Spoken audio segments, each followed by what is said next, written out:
Tonight, Christina Carswell hosts an all-new episode of The Lounge. Then, it's the all-new special Game View.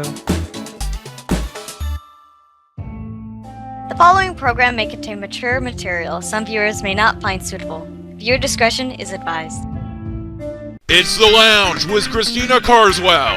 Tonight, Christina welcomes Alex, also known as Axel, from the channel Swathed, Sarah from the channel Lyra Kylaren, and Sean, a professional QA video game tester.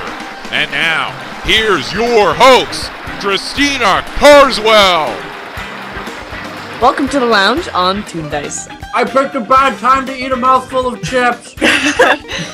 Wonderful, wonderful Sean. So, today, I feel like maybe getting a little bit personal with our guests, and we're going to do the Lounge 40 questions. Oh, that's not really 40 questions, it's just questions. The community asking questions? Oh, that'll come later. The community can ask what they want. So, on, I guess, Twitter, you can do the hashtag ToonLounge and, like, hashtag questions. I guess that should be good enough. I'm going to start off with just some generic ones I found on Reddit. So, in no particular order of asking who. So, what is something that you used to be cheap on until you tried a high quality version and now you can't go back? Meat. Meat? Meat. Yeah. All I buy is Kobe beef. Specifically salami for me. Ever since we used to always get like the $3 packs of salami whenever I went shopping at Walmart, and then I bought like the $8 pack of Pillars German salami, and I haven't gone back since, and I do not regret it one bit. It is the most amazing salami ever. I think for me it was cold cuts.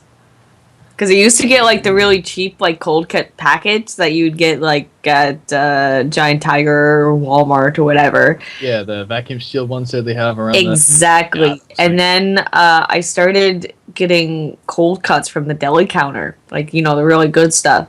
And I can't go back to tasting the packet meat anymore. It doesn't taste the same. Yeah. That's pretty much what it was with the Pillars. Cajun chicken, man. Cajun chicken from a deli. So good. I know. So good. Deli. I Deli have a meat's bit of a so penchant better. for, I have a bit of a penchant for mock chicken. It's the strangest thing. I always Mock get chicken? good meats, yeah, but Yeah, the stuff with like the chicken. macaroni in it? no macaroni. Oh, that's It's just luncheon like, meat. That's luncheon meat. It's like, I don't know, it's not even chicken. It's like every other kind of bit of like meat that they probably tossed off and then they ground up and made it into like this little cube of processed meat. I think that's what mock chicken's supposed to be. But I've had it throughout my entire childhood, and while it is probably the most unhealthiest thing to eat ever, I will always, at some point, probably just slip a little bit in there just for some comfort food. It's weird. But, hi. I Are think you talking comfort about food in spam? general. Have you ever had like really shitty like cinnamon buns? It's just not as good as the stuff you get from the actual store, like the bakery. You know what I mean? Yeah, like as much as I like Tim Hortons cinnamon buns are not the greatest. Like they're edible, but No, you have to go to Cinnabon to get a cinnamon bun. yeah, Oh, so Well, good. It's not even Cinnabon. I'm a fan of the cinnamon bun part, but I'm not a big fan of the icing at Cinnabon. Yeah, but you don't have to get the icing. You can just get the Yeah, Cinnabon. but what's a cinnamon bun without icing? Yeah. Right? Like it's gotta have it. Like I'm more of a fan It's just of a bun. like local bakeries. Like there's some here in Oh the my God, city yes. that have really good stuff. But to me, like the one thing like for high quality stuff, I really like that. That's kind of like a tough thing, because generally, like my wallet determines what I buy. So if I have the money and I'm out grocery shopping, yeah, sure, I'll buy like the freaking Montreal smoked meat and like the heavy expensive shit at the deli counter, but like if I'm broke, it's like, well, it's a package of bologna for me. Like That's fair, yeah. But like microphones, for example, you've gotten. Oh yeah. For me, like I guess. Well, actually, like, I'm recently getting Black Magic, and those are like the industry kind of standard for like a lot of capturing for like video game systems or like just general video capture for a lot of things, because it does composite and HDMI and it has active pass through. So I don't. Is that like a device you plug in? Yeah. So basically, it's just this little box that sits there, and it looks like it has all the inputs for composite, so like I can plug in a Super Nintendo or something to it, and it has an HDMI, so I could do like the newer consoles, and then it has on the other side, it just has outputs so that I can put it to a TV, so that I can record and watch it on a TV at the same time, so there's no lag. And I used to use like crappy. I shouldn't say crappy, because they're still pretty good for what they did. But lower quality. Lower quality stuff. Like, I used to use like a bunch of Avermedia stuff, and it worked for a while, and then just kind of shit the bed.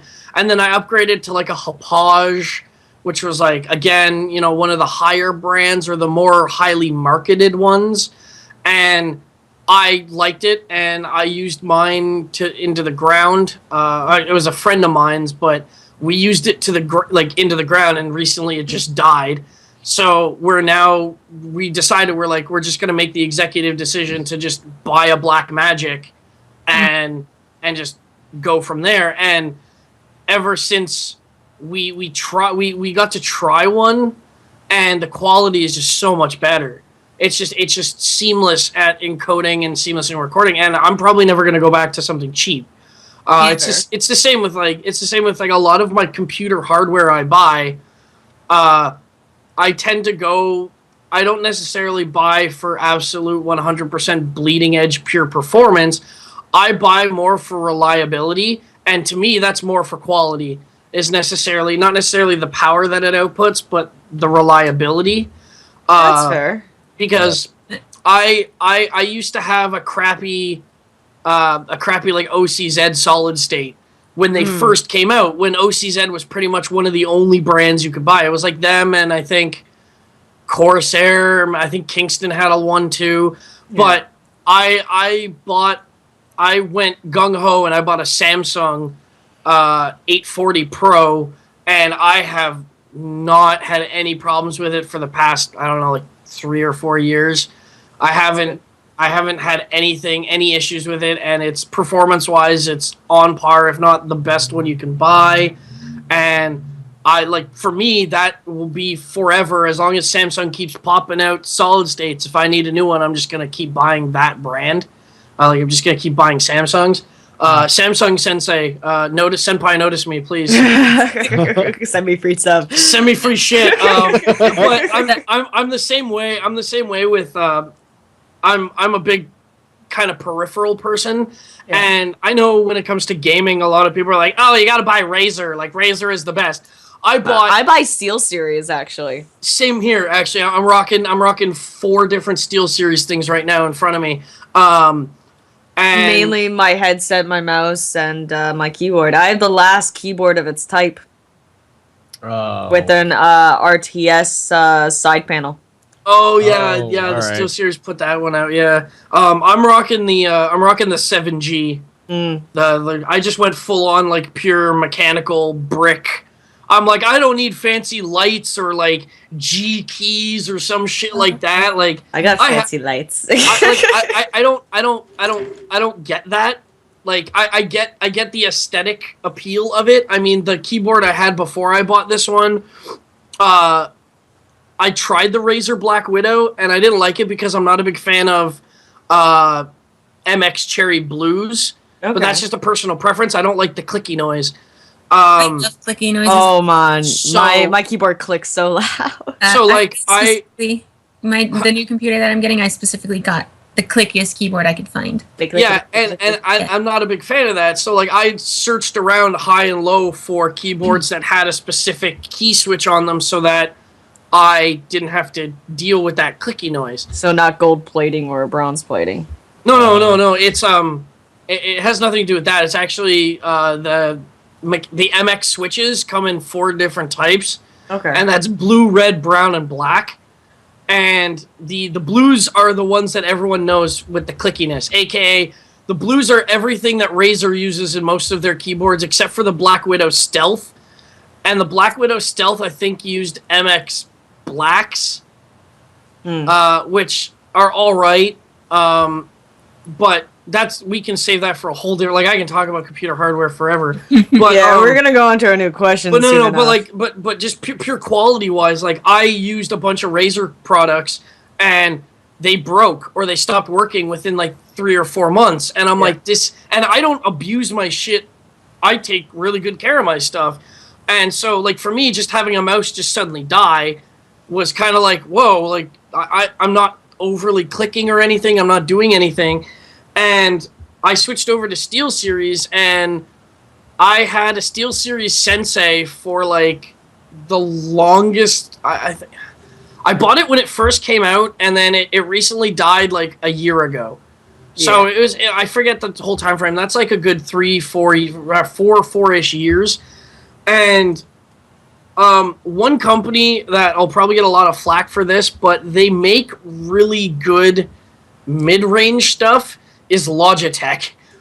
I was on Logitech for a while, but for me, like a mouse has to feel proper in your hands, and the MX518 was probably the best optical mouse that they ever put out. Like not a laser mouse, but like the old light mouse, the optical light. One of those, yeah. Okay. And then they released the G500, which was the spiritual successor to it. It was a laser version of it, but oh my god, this mouse feels amazing. Like I love it, and it takes all the abuse of like my rage gaming. Like when I snap in a game, like I'm known to like beat up my mouse from time to time. I generally try not to. I take good care of my stuff, beats up his mouse. Well, I do take care of my stuff. There's just sometimes where you go on tilt and you just snap and you're like, oh shit, I shouldn't have done that. But luckily enough, this mouse has taken a few of those and it keeps on licking. So keeps on ticking. Keeps on clicking.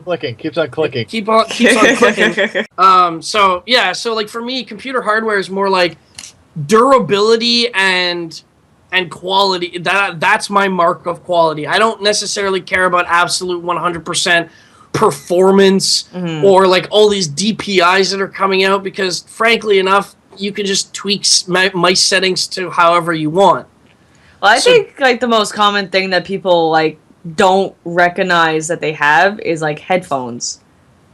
Oh yeah. Like just plain headphones for your phone or your not for PC. I'm talking about for your MP3 player for like the phone or whatever. A good quality pair of headphones. Like I used to buy from the dollar store all the goddamn time because I was like, $1 headphones. They're gonna break in a month, but they're $1. Earplugs.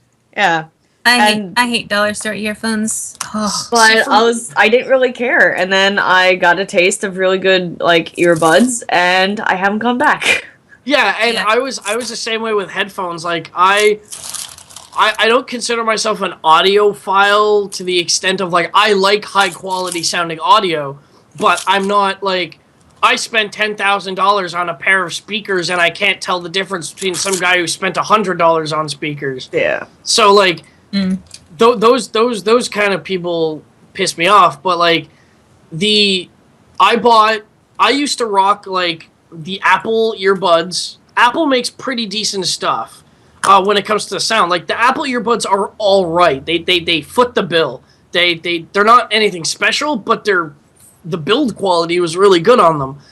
And then I swapped over to a set of headphones, and I noticed the difference just between headphones and earbuds, and that's a whole different story. But then I bought myself a pair of like Audio-Technica. They're the ATH M50s, like the flagship line by Audio-Technica, and they're studio reference monitor headphones. and they were amazing. And I was like, I can't go back to this. Like, I tried to go back to earbuds when, unfortunately, my Audio Technicas broke because I ran them into the ground.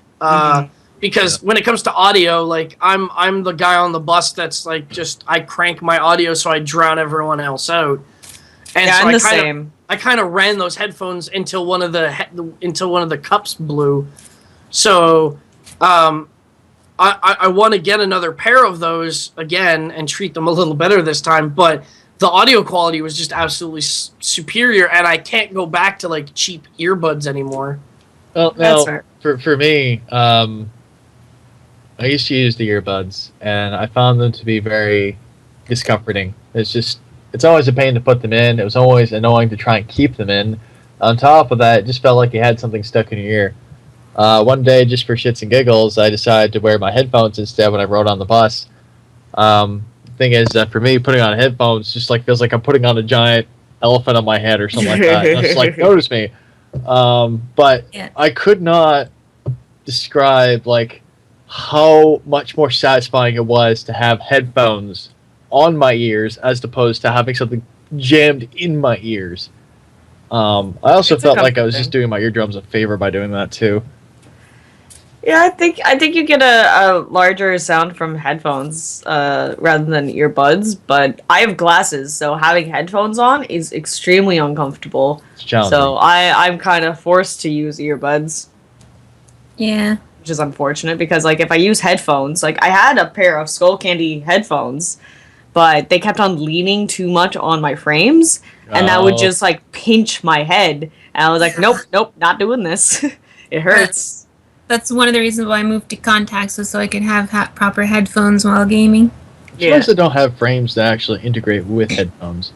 It's funny because like the headphones that I use for gaming, like they're soft pads, so they don't bother me at all when they're on my head. But like the Skull Candy ones I have for like my MP3, they just bothered me so much.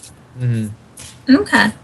So another question I wanted to get out was, let's see here, we're gonna choose this one. So, what is a hobby that you just don't get? Hobby I don't get. Yeah, where it's like it's a hobby for other people, but you just don't get why it's a hobby. Oh. Video games! What's up with video games? Don't understand it whatsoever. How can you sit in front of a screen for X amount of hours? No. I don't understand train set building. Sorry, that one has always been one that's been sort of why. Oh, you mean like modeling for like train sets? Like making these giant train sets that take up an entire room, and then just going on and pressing a button and seeing the train go around in circles. Have you ever played Minecraft? I was gonna say that. I'm like, have you ever played any crafting game ever? It's like, yeah, and I can't get into them. See, as someone like my old stepdad, actually, God, it makes sense to me now. He actually built trains. He did exactly that. His hobby was model training, and it's something.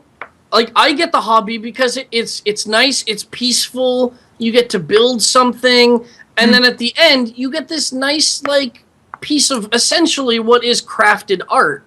Because unlike, unlike what most people think about it, it's like, you have to sit there, you have to mathematically figure out the arcs of the trains to get them to do a proper turn radius. You have to make sure they don't go too fast around the corners or else they'll fly off. And then there's those people who, like, they'll take, like, a model of, like, a station, and then they'll paint it themselves. They'll add little pieces to themselves. And it's just, they're just building scenery. Yeah, I can understand that. I played Warhammer. So, like, yeah, and I kind of equivalent that to, if you go to the more nerdy side, is more like miniatures. Yeah. And stuff like that. Like, even people who design Warhammer battlefields, like, I've had friends who have, like, gone in to Home Depot or, like, Lowe's or Rona or something like that, and they just buy, like, insulation foam, and then they'll carve it out into a mountain, or they'll carve it into a hilltop, and then they'll build valleys, they'll build bridges in the valleys, all for this like battlefield, and it's really cool, other than just slapping some figures on a table and kind of measuring the distances for attacks. And it's just one of those things where like people really get into scenery building. And And to use one of those train sets as a Warhammer battlefield.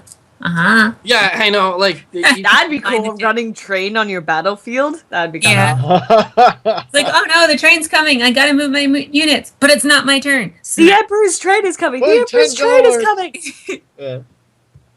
blood for the blood gods, Protected from the Tyranid skulls for the skull throne, milk for the cornflakes. I would totally build like a active train yard thing going on if I had like a TF2 simulation thing going on the table.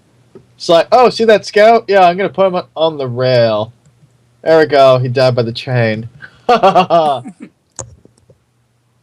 So, I guess one of the hobbies I don't get is people like doing the selfie stuff, Okay, yeah. but not posting it. Hobby. What? I've heard about this thing because one of my friends told me about it. Was people just take selfies and then keep them to themselves? What's the point?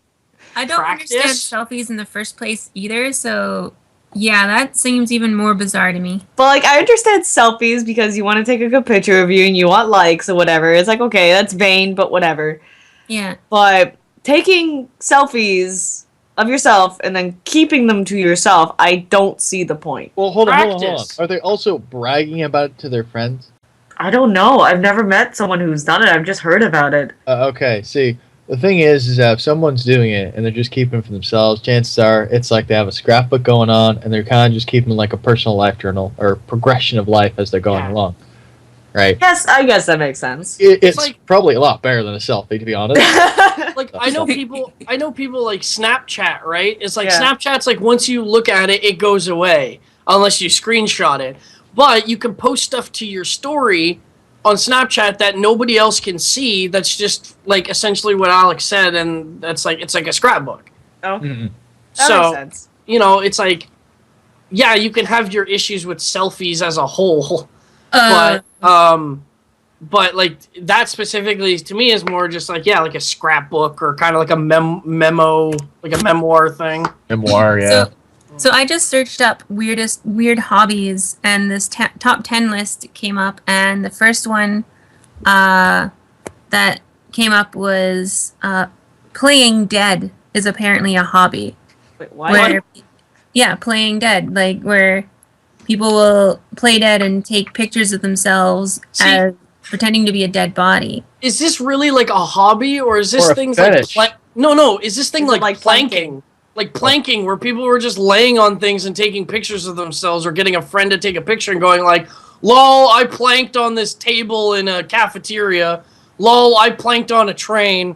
Lol, I planked on a train track. Lol, I'm dead now." There's this guy. A train model. He's called the Dead Body Guy, and Wow. he likes to play dead. And he takes photos and videos of himself playing dead and posts them on his website that he started in 2005, and that's his hobby. I could see that being like a weird thing. I could see him getting popular from it. I don't know why he would do it, but whatever. Do you, like, look at a park bench and say to yourself, "Man, that bench would look so much better if I was dead on it." no, You I know can't what look say good I on have. that bench? You know what would look good on that bench? A corpse. Yeah. Art. It's art, I say. It's art. This actually kind of goes into next question a little bit. I think this will be our last one.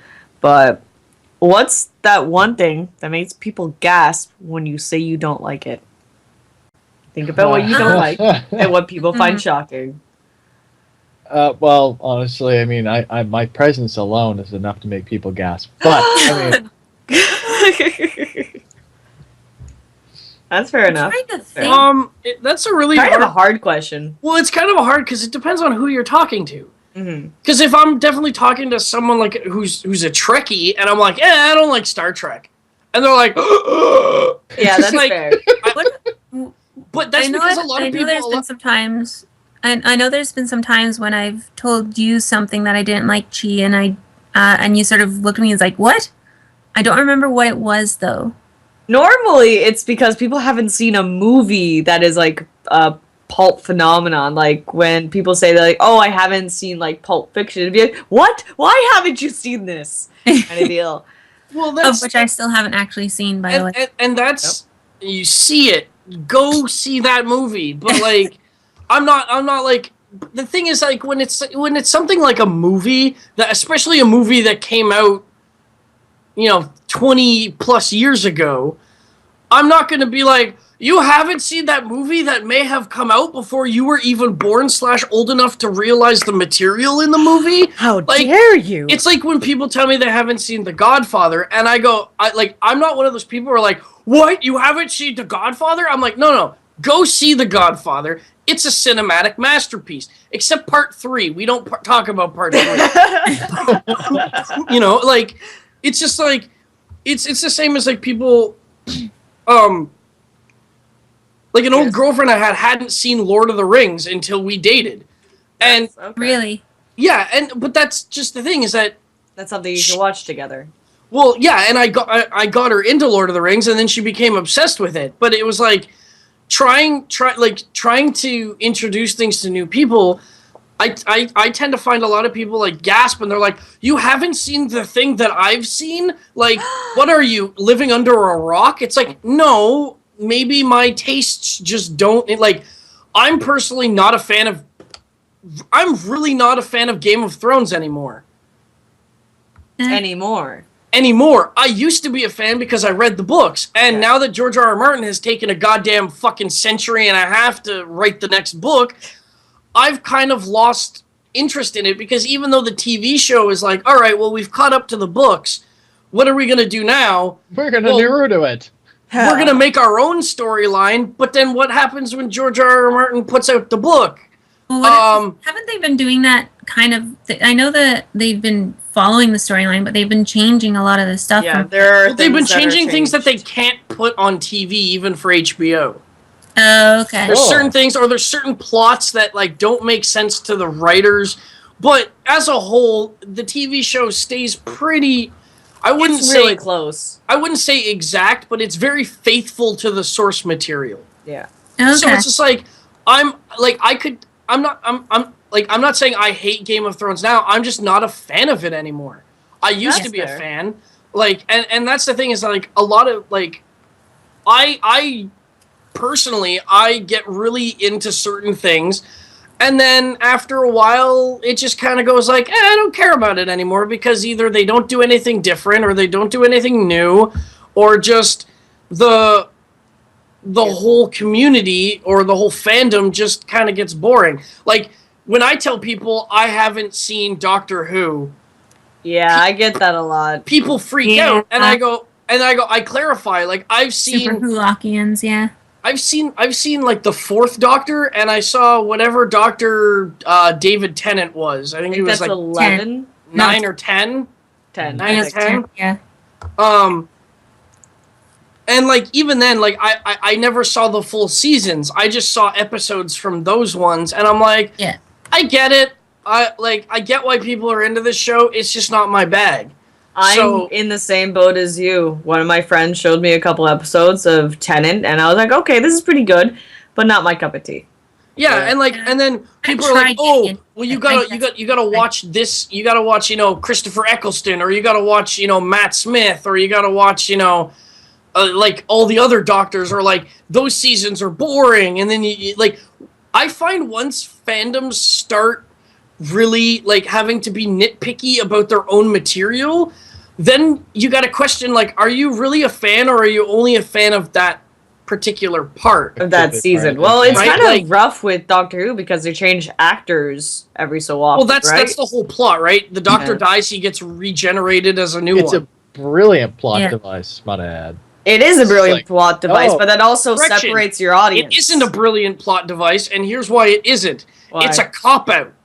Well, that's what I was gonna say. That's what I was saying. Well, no, it's a plot device because it's like, oh, hey, that actor needs to retire. All right, bring in the next guy. It's brilliant for the writers. It's brilliant for the longevity of the series. Yeah. Because, like, face it, if they kept Star Trek with the original cast, and it would not be as good. And we had old Sulu and like old George Takei and old fucking Shatner, Mr. Sulu, take and us old to Nichelle Warp 9. Nichols and all that stuff, and it's just like, you know, they wouldn't be able to do the storylines that they would be able to do, you know, with just because the actors have limitations. Exactly. So it's like, you know, I get it. It's the same as Harrison Ford being Indiana Jones.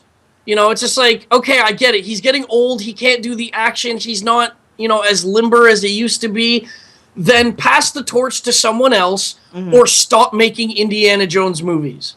Yeah. Like, just leave the series as it is. Yeah. Start making, I think Ivy Bob. Yeah. What? Let's go that way. Make a new guy. Make a replacement. It doesn't have to be Indiana Jones. I'm trying to think of a different name than Indiana Jones. What's Kentucky Steve, done. Yeah, Kentucky Steve. Give me the Adventures of Kentucky Steve and the Well, Temple we have of like the new Kitty. Indiana Jones. Temple of Chicken. Ish. Yes. We have Lara Croft. We have whoever the fuck is the lead in Uncharted, the video. Nathan Drake. Do not talk bad about Nathan Drake. No. I just didn't know his name because I haven't played the game. No. But see, that's in the video game medium. I'm talking about purely movies. Like, they have other action heroes. You know, it's like that new Bourne movie that came out, right? That wasn't Matt Damon. I was just like, okay, it's a good movie without Matt Damon. Yeah, the newest Bourne movie doesn't have Matt Damon. It was like last year or something. Yeah. I want to say it's Jeremy Renner, but I could be terribly... I just rewatched The Avengers, so like I'm like, oh, Hawkeye, and then it was like Jeremy Renner, but like... I think Jeremy Renner was in the Bourne movies, no? I think he was. I don't want to... I'm too lazy to look it up, so I'm just going to make an asinine statement that it is Jeremy Renner. Whatever.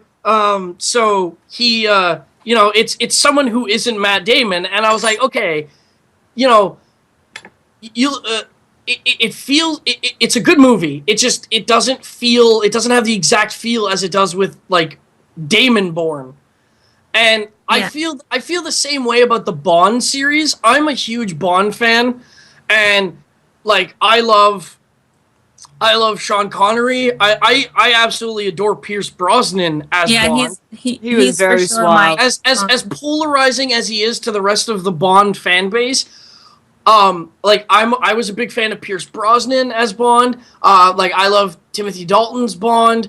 I'm not a big fan of Daniel Craig. Yeah, he was more of like a gangster type Bond. Well, like that's the thing is like Daniel Craig as Bond is like.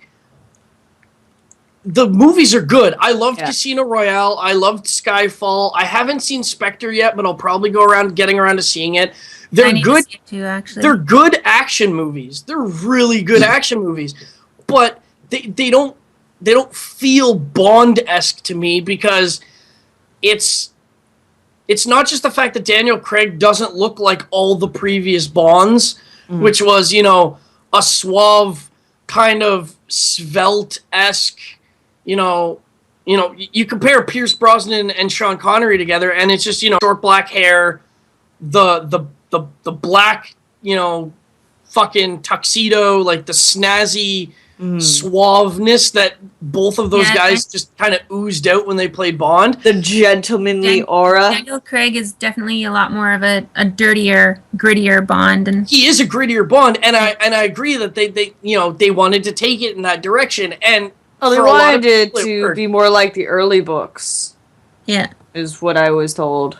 Because in the earlier stages of Bond, he was more gangster than he was a gentleman. But he was more gangster, but then they try and bring it into the modern era. Yeah. And that's where, like, I feel like I was watching Skyfall, and I was like, if this didn't have like all the Bond staples, like the Aston Martin and Q and M and Moneypenny, and you know the fact that he is named James Bond and like all that stuff, like if they didn't have these staples, I would just think that it was the transporter.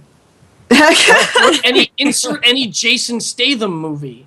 Jason Statham. Like, that's what I felt because the action sequences just got so over the top. Mm-hmm. And as an action movie, I'm like, oh, this is amazing. But like, it lost it on me. Where's my espionage?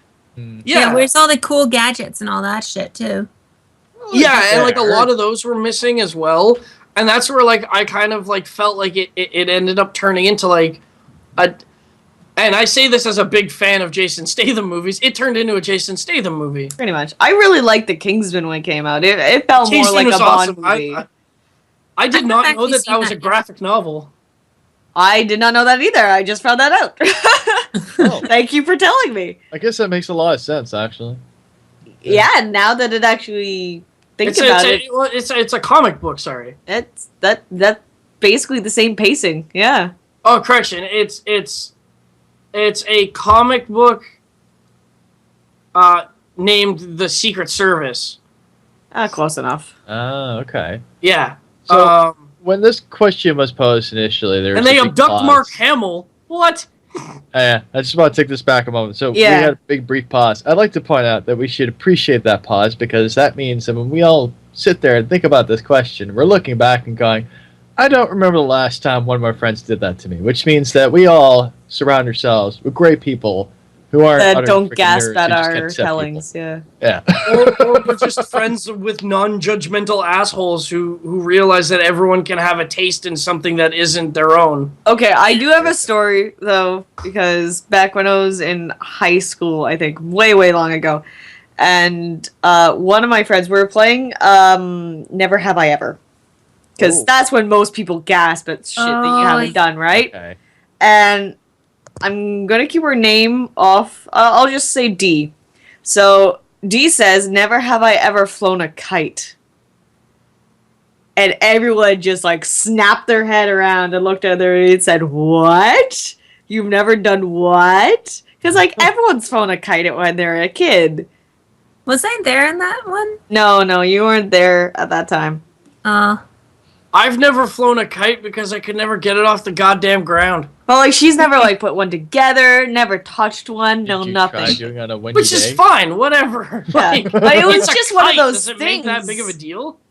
No, it's not. But it was just one of those things where usually like kids fly kites, or at least little versions of them or something like that. But like it was just that was the moment that came to my head when it's like, what is something that when you said has gasped? Like, well, I've gasped at someone else's telling, and that's what came to mind.